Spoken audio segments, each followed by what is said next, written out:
So I wanted to move over into stories of hope, and as I shared some, personal information in it.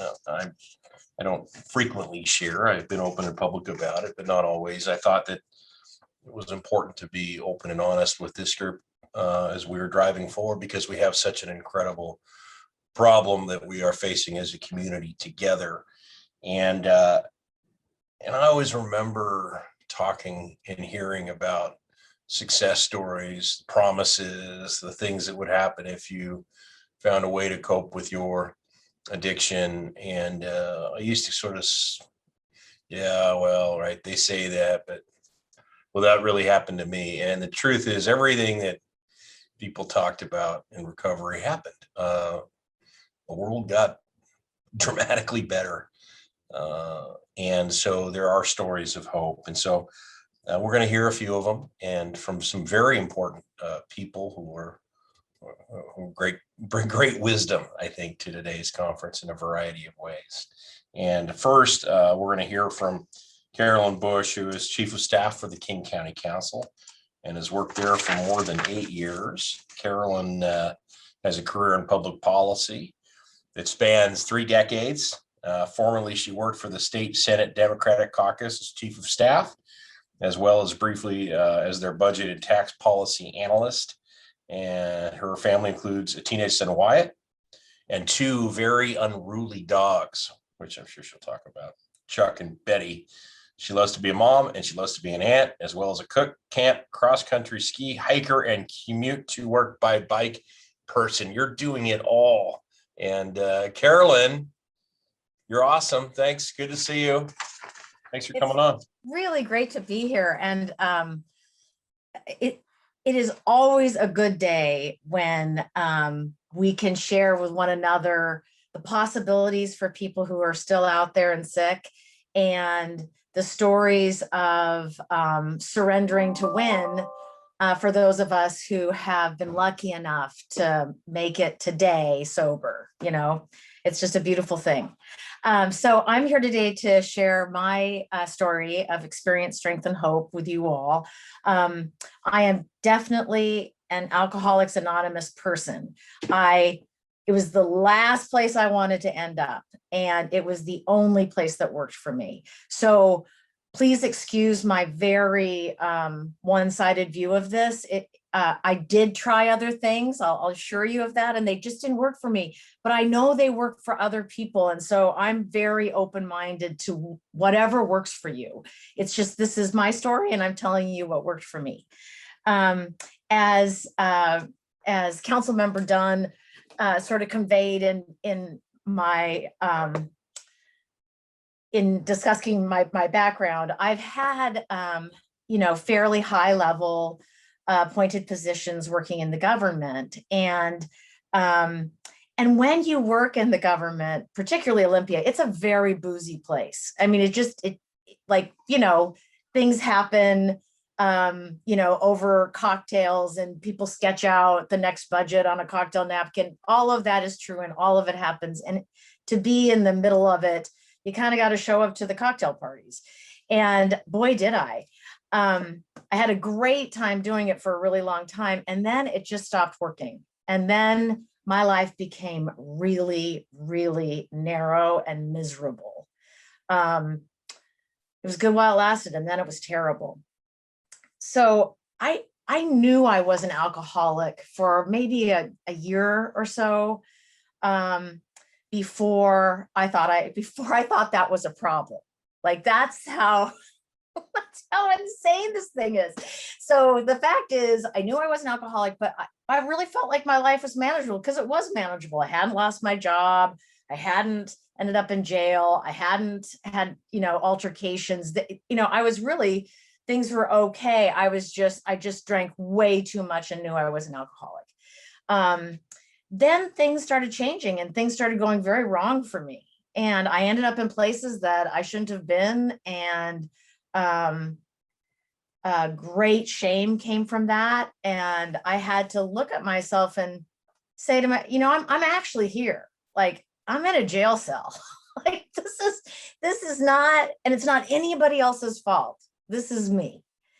And so I reached acceptance, and I sought out a person that I'd met at church that I went to. I'd been pulled out because I was crying, of course, and drunk at a church, which is never a good thing. But it was the right place to be, as it turns out. And this wonderful man pulled me out of the church and talked to me. And he had 28 years of sobriety. And when I got 90 days, I remember I called him and said, that I was just really happy. His name is Jack O, if anybody knows him, Capitol Hill guy. And it was just such a tremendous thing to have this person share with me. And of course I was, drunk. So I was saying to him, well, that might work for you, but that probably doesn't work for me. Clearly it wasn't working for me. So anyway, I got through that, and then hit my bottom and sought out Jacko again and looked for help anywhere I could get it. And AA was one of those places. And I stayed sober for 3 days without AA. And then I, started attending AA very regular. 90 meetings in 90 days. And it was the first time I ever felt at home. The first time I felt like anybody understood the madness between my ears. The fact that, the fact that you can be a bright, ambitious woman and a loving mom and a good sister, all these things, and yet completely addicted to a substance, right? Like I was physically addicted to alcohol. I literally would wake up in the middle of the night with withdrawals and have to have a drink. I would have to have a drink in the morning before. I was a functioning alcoholic. For me to go off of alcohol would have meant really serious withdrawal, repercussions, and possible death. So when I decided to quit, it was a big deal. And man, it felt, just the decision to decide to quit was such a freeing feeling. There was shame involved, of course, but more than anything, I was just hoping to have a life back and be able to be, the best, not just a really good mom for my son, because I was a good mom, but like a great mom. And I wanted to be a great employee, not just a good employee, and all those things, right? Like I wanted to be the best person I could possibly be. So for me, it was an issue of, I'd known I was an alcoholic for a long time, but my life was manageable. And it's when my life became unmanageable, I was willing to live with alcoholism, but not a totally unmanageable life. And so that's when I entered the program. And since then, I've found that when you follow the rules of the program, the suggestions of the program, that your life becomes a lot more manageable and life works much better for you. It'd taken me years to get there, and I knew it was going to take me years to get out of there too. And so I do think that people should give themselves some grace as they face some of these daunting mistakes they've made, and let it, just kind of take some deep breaths and do the next indicated step and do the right thing. I heard in a meeting just yesterday, I attend a Zoom meeting daily, and a woman was sharing, and we use a lot of acronyms in AA for God because not everybody believes in God. I do, but not everybody else does. And her acronym stood for grow or die. And I thought that pretty much sums it up. Either I'm growing spiritually or I'm going to die. I had never wanted to attend AA, as I think I said earlier. It was the last house on the block for me. But once I got there, I felt at home, and these are some of the favorite people I know. I did try on my own for a period, and with mixed success, right? But ultimately, I always went back to it. In terms of, I'm sorry, I'm looking at my notes to make sure I don't forget anything. I would say the singular greatest difference today is my personal relationship with God. It's the fact that I really have, or at least I try, like I'm not always successful. It's progress, not perfection, but I really do turn my will and my life over to the power of God. And I pray for guidance, and I don't try to know everything. And whether that is God or grow or die or whatever that is to you, it's the idea that there are things greater than you out there, and that you don't hold all the cards, which is important for somebody like me who can be a real control freak. And as a very ambitious woman for many, many years, when there weren't a lot of ambitious women alongside me, I'm 58 years old, going to be 59 this year. That was how I had to be to succeed. And so, this was also, God, what a relief to not have to be that woman anymore, just to go ahead and be wrong sometimes. I would say that in terms of continuing challenges for me in the program and in my life as a sober woman is that both resentments and taking life on life's terms are still struggles for me. Like I don't want to be a resentful person, but man, it sneaks up on me. And as does this notion that life should be on my terms, not on an outside entity's terms, on anybody else's terms, right? And but when you can accept that you're not going to get everything you want all the time, and when you can learn to forgive yourself and others, you're going to be a much happier person, and your propensity to use or to pick up a drink is going to be much lower. And it's just it's a really beautiful thing. So you learn to own your own part in situations, and to not drink over it. And for me, the key here too is, like I said, I'm a big AA person. That AA just tells you to do this one day at a time. And that for me, my sponsor is actually one of the attendees on this call, and I love her. And but she's the one that told me once, well, if you still feel like drinking tomorrow, go ahead. And you know what? I'm never going to feel like drinking tomorrow. I just have to get through today. And so that has really helped me, is this notion of just, come on, just give me today. No matter how hard that day is.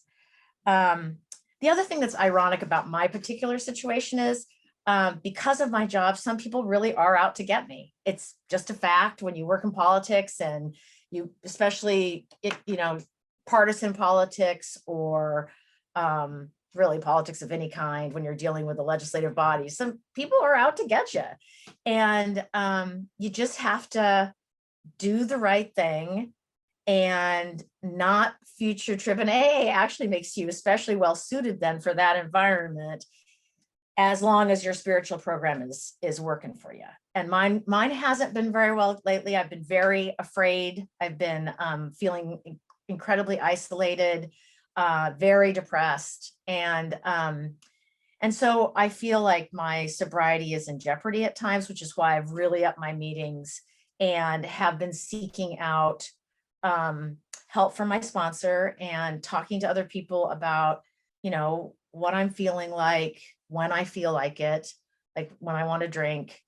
And it's just amazing how helpful that is. One alcoholic to another, just telling somebody, like, I'm losing it. I'm feeling afraid. I'm feeling the feelings, right? That alcohol can easily, when you know that alcohol will easily put you on a mini vacation, but it will also definitely make everything worse.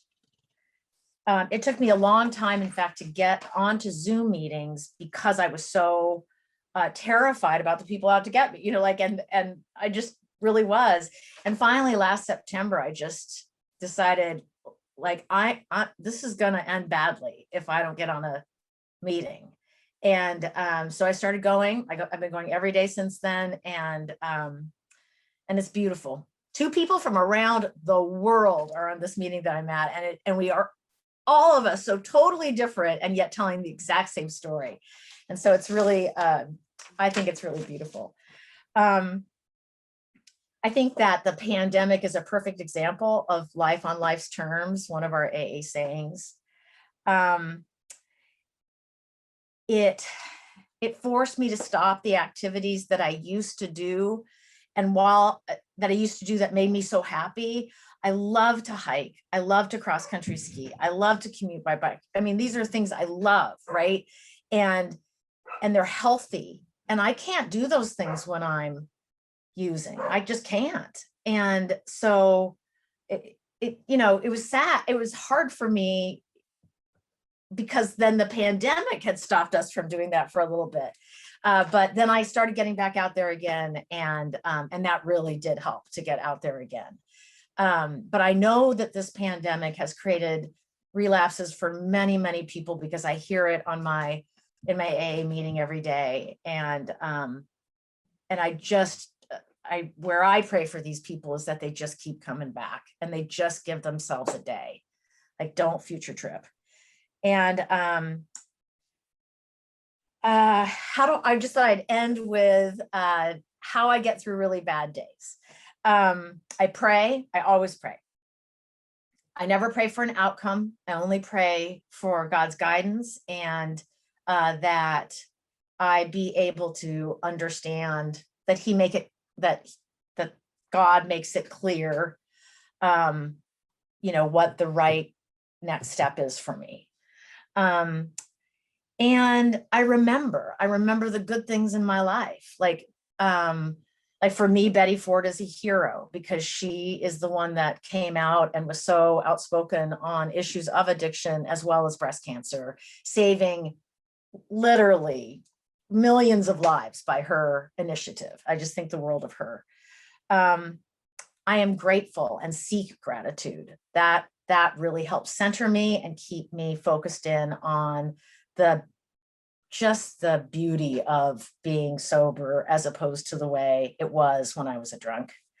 And finally, I want the promises that are contained in this book of Alcoholics Anonymous, and they list them out, and they're just fabulous.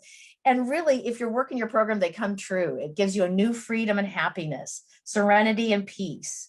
We will not resent the past. Can you imagine? Don't we all resent the past a little bit, whether we're an alcoholic or not? And but instead, you stop regretting it and you see it for what it was, which was it was the thing that got you here. And I'll just end there, because that's kind of my story, and my experience, hope, and strength. And I hope that some of you found something useful from it. Carolyn, thanks so much for sharing from the heart there. You and I have heard each other share in those meetings before, and so yes, we go to the same meetings sometimes, so it's pretty great. That's right. And that's one of the things you learn if you're in recovery, is that we all have very similar stories. One way or another, you can almost insert my name or vice versa in some of the stories you're hearing. And it is, I think, I'm going to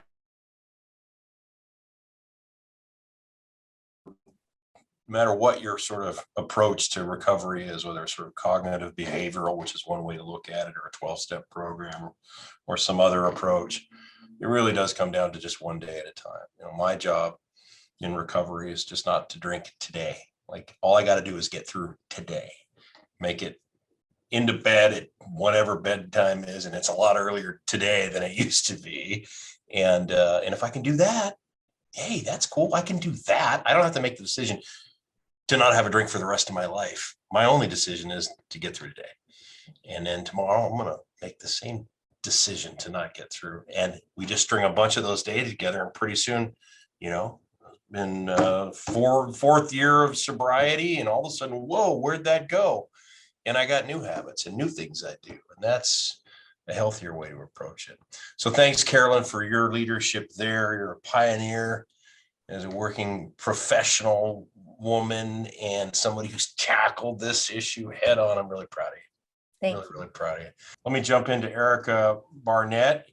Is an award-winning journalist with more than 20 years experience covering local news and politics for local and national publications, including the Seattle-based website publicola.com. In 2020, Viking published her book, Quitter. Hold on. I got it up here. Here it is. been reading this. Forgive me, Erica, I have to do this. A Memoir of Drinking, Relapse, and Recovery by Erica Barnett. This thing is awesome. You should get it and you should read it. That's my plug. She didn't ask for that. I just did it. But she's been great in her discussion of this issue, just incredible. And her sobriety date is February 6, 2015. Erica and I haven't always agreed on public policy issues over the years, but we agree on this issue, I think, and making sure that people get the treatment that they need. So Erica, thanks for your willingness I really appreciate coming on, and thanks for your willingness to share your story. It means a lot to me. Well, thank you so much. I really appreciate this opportunity. And Carolyn, thank you for your share. I heard so much that of myself that I recognized in your story. And I was kind of taking notes madly as you were talking. And one of the things that I wanted to just mention before I jump into my story is this idea that we don't have to do this. We don't have to think of this as a mountain that we have to climb for the rest of our life, that it is really a one day at a time thing, and something that you just have to get through today, or you just have to get through this minute. And, the next minute will be its own problem when it comes. So I really appreciate both of you, Reagan and Carolyn, for mentioning that. So this panel is Stories of Hope. And so I'd like to, focus on what my life is like today, but to kind of explain that, I think I have to give a little bit of information about how far I've come. It's what we were like, what happened, and what we're like now. So a little bit of my personal story. I grew up in Mississippi and in Houston, Texas. I am an only child. My parents, I had, great parents, extremely strict. I was kind of a typical overachieving only child. I was a straight A student. I knew what I wanted to do for a living by the time I was 5 years old, and I pointed my life in that direction pretty much from the jump. And I, like a lot of kids, I started drinking and using drugs in high school. But to be perfectly honest, that isn't really when my story of addiction took off. It didn't affect my grades, and didn't really affect my achievement. I didn't drink in college because I was really focused on getting to where I wanted to go, which was to be a journalist. I got a job right out of college, full time, working, basically working my butt off. And I just didn't feel like I had time for things like drugs in particular, but drinking. It's also, journalism is also a very heavy drinking industry, as is politics, as you all probably know. But it just it didn't become part of my life until a little bit later, more when I was in my 30s. And I'd moved out to Seattle, worked at a couple of different alt weekly papers out here. And I started drinking a lot socially, I think in part to deal with the stress of everyday life, and to feel like I fit in with my coworkers, and just kind of, the same reason I think a lot of journalists drink, which is that we think it makes us more creative and better at our jobs, which I'm here to say it absolutely does not. That's my opinion, based on my own experience. It didn't help me, but I thought it did. And it made me feel better about where I was going, and better about, just kind of fitting into the environment that I was in. So I knew I was in serious trouble sometime kind of in my late 20s, early 30s, when I realized I couldn't get through a day without drinking.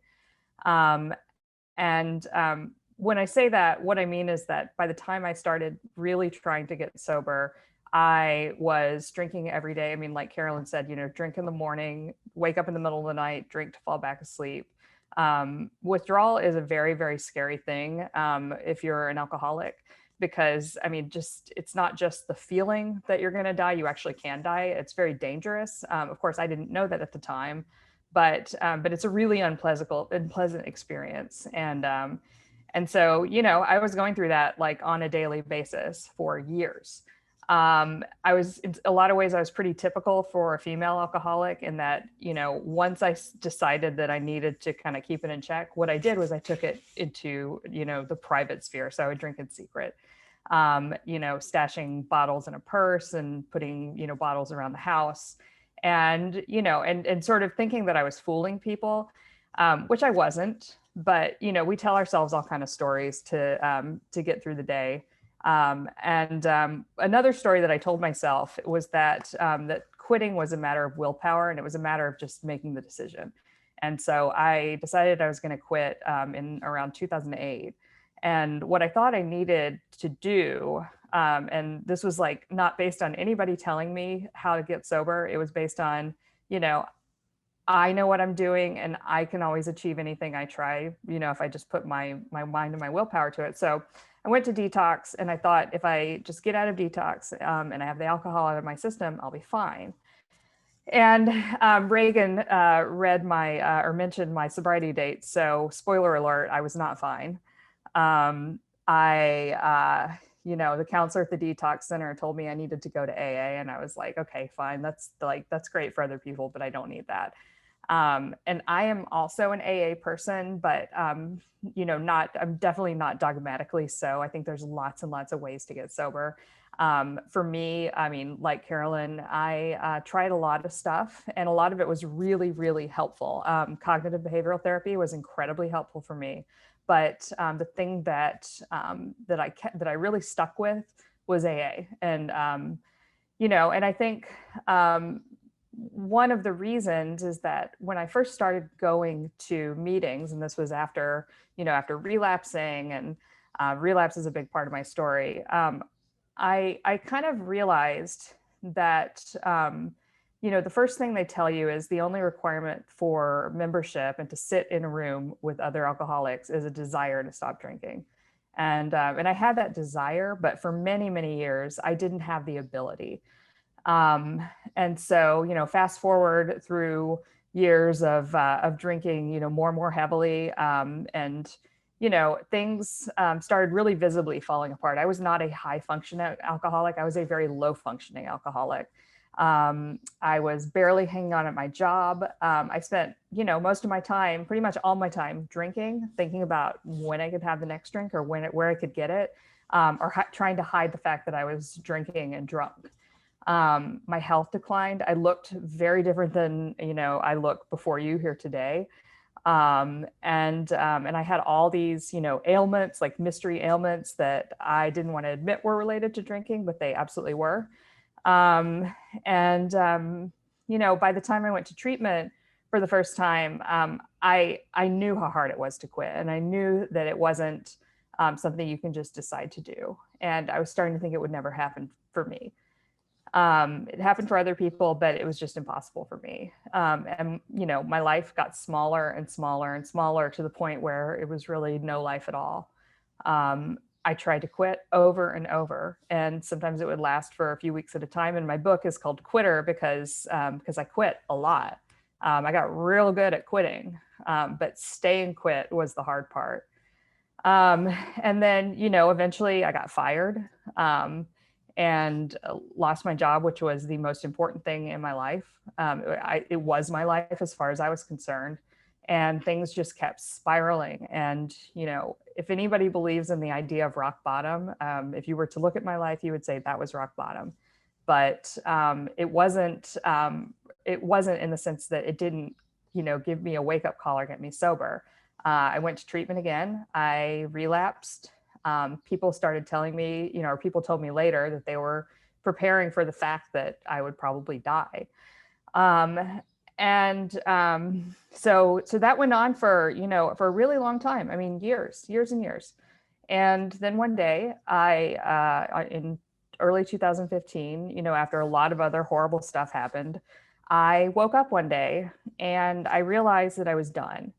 And it's hard to explain that feeling to somebody who hasn't experienced it, because, you know, you think that an external force is what will get you to get sober. And I know for some people that's what it is. It's, you know, you lose custody of your kids, or you go to jail, or just something kind of shakes you awake. But I think what's common to all those experiences is you develop the internal motivation to change. And I had that internal motivation, and then I acted on it. And, I went to detox again for the last time. I stayed there for as long as I could, which was 5 days. And I got out and I went to a meeting. And the great thing about being unemployed is, the great and the terrible thing is that you have a lot of time to fill. And so I filled my time with meetings, and I filled my time with talking to people, and I filled my time with really focusing on my sobriety, because, even though I did have that internal motivation, there's a lot of external motivation in the world. I don't know if you've noticed, to drink. Going to the grocery store is incredibly hard. I mean, just imagine like a heroin addict walking outside, and, every billboard is for heroin, and you can't get food without passing the heroin dealers. I mean, that's what it's like to be an alcoholic, especially in early sobriety, trying to avoid triggers. And so, so having that structure of something to do every day was really, really helpful. I think there's lots of other ways you can create that structure for yourself. But, I was really, really grateful for that, for having that resource out there, and the fact that it was free.